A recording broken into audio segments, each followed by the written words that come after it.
जैसे CTGT 2016 school 2016 के अभ्यर्थियों के लिए है। बहुत लोग का मैसेज है कल जो है जैसे कल 25 फरवरी है 2026, 25 फरवरी 2026 है कल। तो उसके लिए कि कल LPA में डिवीज़न बेंच में कुछ हियरिंग है या ऐसा कुछ, तो समझ लीजिए कि अगर कोई हियरिंग होगा, कोई स्पेशल हियरिंग होगा, तो हम आपको पहले ही इन्फॉर्मेशन बता देंगे कि कल हियरिंग है या कुछ है। या कुछ लोग जो है ना मतलब हाइप करने के लिए थोड़ा जो है इस तरह से घुमाने फिराने के लिए जो है इधर से करते हैं कि भाई हियरिंग कल होने वाला है 25 फरवरी को। ऐसा कुछ नहीं है।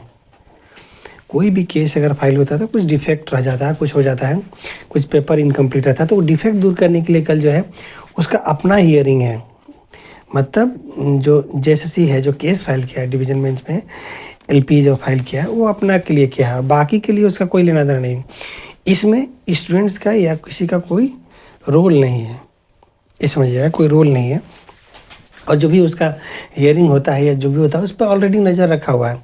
कुछ भी हियरिंग होगा या कुछ भी काम करेगा तो हमारे जो लॉयर्स हैं सब वहाँ पे रहेंगे, प्रेजेंट रहेंगे और देखते रहते हैं। तो कल उसका जो है अपना हियरिंग रखा है, मतलब अपना कुछ पेपर सबमिशन के लिए, कुछ इनकम्प्लीट केस था उसका, कुछ पेपर इनकम्प्लीट था तो उसको सबमिट करने के लिए उसने एक रखा हुआ है, एक हियरिंग रखा है। लेकिन वो इसलिए नहीं रखा है कि उसका कुछ केस का हियरिंग कराना है या वैसा कुछ, ऐसा नहीं रखा।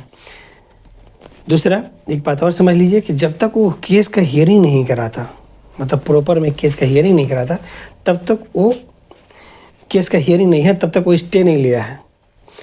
केस का हियरिंग कराना शुरू करेगा तो उसमें वो स्टे ले सकता है कि भाई जो जजमेंट आया है उस पर स्टे लगाया जाए, तो वो प्रॉपर उसको हियरिंग कराना पड़ेगा। तो जो लोग, बहुत लोग जो मुझे कॉल किए को बताना चाहते हैं कि आपको जो है बिल्कुल ही इस तरह से नहीं करना है, कि चिंता नहीं करना है। अगर आपको केस का हियरिंग होता LPA में डिवीज़न बेंच में तो हम आपको पहले ही बता देते हैं।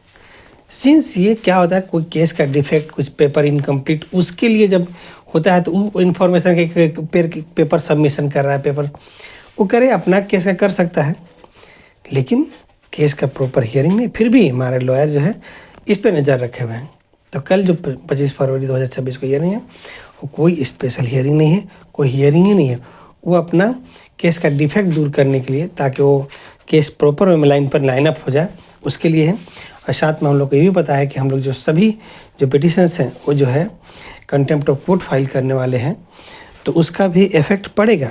जब हम लोग कंटेम्प्ट ऑफ कोर्ट फाइल कर देंगे तो उसका इफेक्ट सीधा उसके ऊपर पड़ेगा, क्योंकि अदालत का मानना होगा कि उसने स्टे नहीं लिया, कुछ नहीं लिया, 6 महीने में नियुक्ति नहीं दिया, उसका इफेक्ट उसके ऊपर तो पड़ना ही है। ये बात पर कंफर्म मान के रखिए।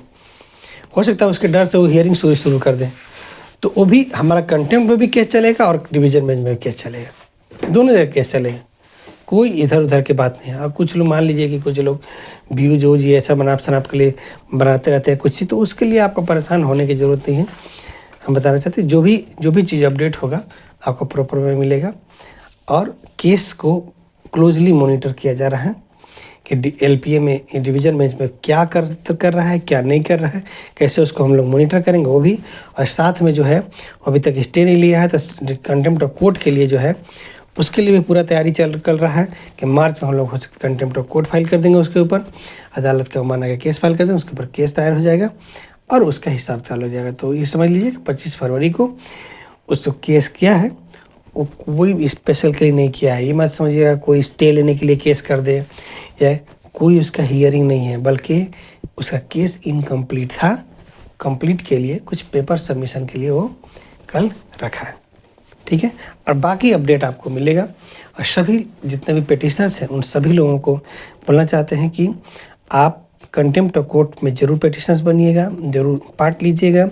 पार्ट लेने से क्या होगा कि केस मजबूत होगा। और साथ में जितने लोग भी हैं अलग अलग ग्रुप में, अगर मेरे द्वारा नहीं है आप मेरे द्वारा आना चाहते हैं मेरे द्वारा भी जरूर आइए।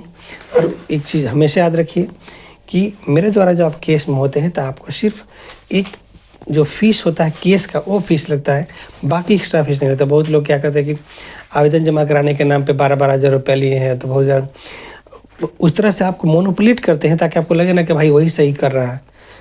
आकर के जजमेंट लाने के लिए 10,000 रुपये ले लिया, प्लस जो है ये आगे वकालत में 10,000 रुपये ले लिया, तो 32,000 रुपये खर्चा करा दिया। अभी भी कुछ लोग जो है अलग ग्रुप में आप देखिए कंटेंट फाइल करने का काम कर रहे हैं, उसमें भी आपको ध्यान ये रखना है कि वो अभी थोड़े से पैसे लेंगे, फिर हियरिंग के नाम पे, फिर हियरिंग के नाम पे, उनका पूरा ढर्रा चलता है। तो इसमें आपको बिल्कुल ही परेशान होने की आवश्यकता नहीं है, इसको हम क्लोजली मॉनिटर कर रहे हैं। याद रखिएगा दोनों जगह केस लड़ा जाएगा, डिवीजन बेंच में जितना चला चले, कंटेंट भी उसके ऊपर फाइल हो चुका होगा क्योंकि उसने 6 महीना में नियुक्ति नहीं दिया, तो आपको बिल्कुल ही परेशान होने की आवश्यकता नहीं है। और ऐसा कुछ हियरिंग होता तो आपको बताया जाता, बाकी हमारे लॉयर जो है वहाँ पर प्रेजेंट रहेंगे और इसको मॉनिटर करें। कुछ भी चीज़ अपडेट होता है तो हो जाता है। ये सब आज जो है 25 फरवरी है, तो 26 आज सुबह में पता चला था 11 बजे के आसपास कि वो जो है वो अपना कुछ पेपर सबमिट करना है, तो कुछ केस का कोई रिलेटेड चीज़ नहीं था, इसलिए आपको हम ज़्यादा इन्फॉर्मेशन में देना चाहते हैं। ठीक है, धन्यवाद। बाकी अपडेट आपको मिलेगा, चिंता करने की आवश्यकता नहीं है। मेरे द्वारा पिटिशन हो, जवाब के द्वारा पिटिशन ने वो भी, और साथ में ठीक है। बाकी अपडेट के लिए आपको कुछ होगा तो अपडेट मिलेगा। ठीक है, धन्यवाद।